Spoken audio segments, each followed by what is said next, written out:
आज मैंने सभी प्रदेश के विश्वविद्यालय के कुलपतियों की एक बैठक बुलाई थी। चूँकि बैठक इसलिए भी बुलाना पड़ा, वर्तमान में जो कोरोना महामारी का जो संक्रमण फैला हुआ है पूरे देश और विश्व में, और उसको ध्यान में दृष्टिगत रखते हुए विद्यार्थी की शैक्षणिक गतिविधियों की चर्चा किया जाना बहुत आवश्यक था। हालांकि ये बैठक मैंने पिछले मार्च में ही बुलाई थी, लेकिन इसी वजह से ये स्थगित हो गई। लेकिन अभी जो हम देख रहे हैं कि विद्यार्थी भी बड़े असमंजस की स्थिति में है कि कब हमारे एग्ज़ाम होंगे या किस तरह से हमारा प्रवेश होगा और क्या क्या उनकी अपनी परेशानी है। तो उन तमाम सारे विषयों को लेकर मैंने कुछ विषयों को कुलपतियों के सामने रखा था और कहा था कि इस विषय में आप जानकारी भी दीजिए कि जो स्थगित परीक्षा हुई है उसकी आगे की आगामी व्यवस्था कब करेंगे। इसके साथ कई परीक्षा जो है विश्वविद्यालय के बच्चों का अभी तक परिणाम घोषित नहीं हुआ है, तो वो भी परिणाम कब तक घोषित किया जा सकता है। इसी तरह से जो विद्यार्थियों के लिए, क्योंकि समय ऐसा हुआ है कि वो इस समय तो बहुत पूरे देश में और बड़ी तेज़ी के साथ इस संक्रामक कोरोना का फैला हुआ है और ऐसी स्थिति में कॉलेजेस शुरू नहीं हुए हैं। तो अब इनके लिए जो व्यवस्था है ऑनलाइन, किस तरह की व्यवस्था यूनिवर्सिटी के द्वारा की जा रही है। इसी तरह से जो नवीन शैक्षणिक सत्र में विद्यार्थियों की प्रवेश की किस तरह की तैयारी है और भी अन्य कोई नवाचार, इस तरह के विषयों को मैंने उनसे कहा कि ये आप अपने अपने यूनिवर्सिटी वाई मुझे जानकारी दें। और इसी संदर्भ में सभी कुलपतियों को 13 यूनिवर्सिटी के कुलपति इस वीडियो कॉन्फ्रेंसिंग में शामिल हुए थे और उन्होंने एक एक करके मुझे जो भी तैयारी एग्जामिनेशन के लिए और क्या क्या उनके द्वारा कोरोना संक्रमण के समय कार्य किए गए उसकी जानकारी दी और भी बहुत सारे जो उनके अपने थे विस्तार से उन्होंने जानकारी दी। विशेष तौर पर उन्होंने ये जो मेरे सामने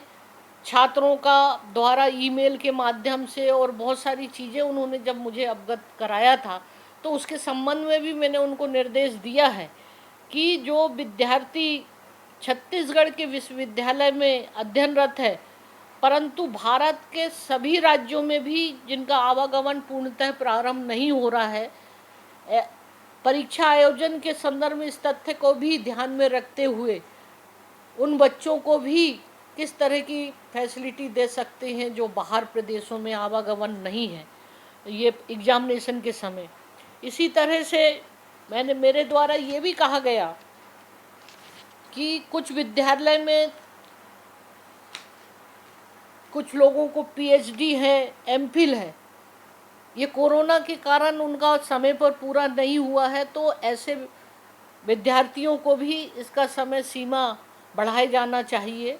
ताकि वो एमफिल और उनका पीएचडी पूरा कर सके। दूसरी बात ये भी शिकायत आई थी मुझे कि कई तकनीकी खराबी के कारण भी